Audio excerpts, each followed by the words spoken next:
Welcome to Get Your FRQ On. In this tutorial, I'm going to show you how to add data to your stat editor.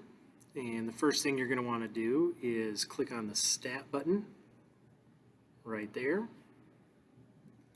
And when you do, you should see a menu with three options at the top: Edit, Calc, and Tests. We're just going to go straight to Edit. That's option number 1. And when you click on that, you'll get 6 different lists. You can create other lists somewhere else, but this one has 6 that are sort of pre-made for you. And what I'm going to do is I'm just going to add numbers to list 1 and then add new numbers to list 2. So let's say 1, 2, 3, 4, 5, and 6. And then I'm going to move my cursor over to list 2 by hitting the right button, and then I'll just throw some numbers up here like 2, 5, 4, 5, 6, and we'll go 5 again. All right, so now I have these 2 lists, and really what this would be is, let's say that this was some data that I had collected, and I want to visualize this by maybe making a scatter plot.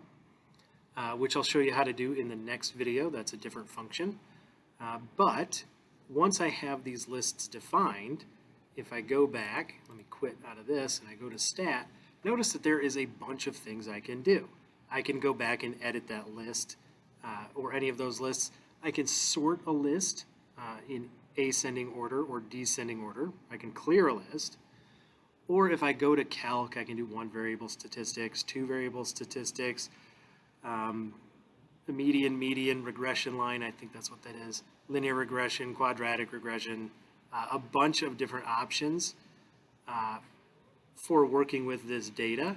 If I go to tests, I can do z-test, t-test, 2-sample z-test, just a bunch of different statistical analyses tests, which is going to save a lot of time. That's typically some math that would require a lot of computational power, but really our calculators can do that for us. So, for the most part, we should just let them.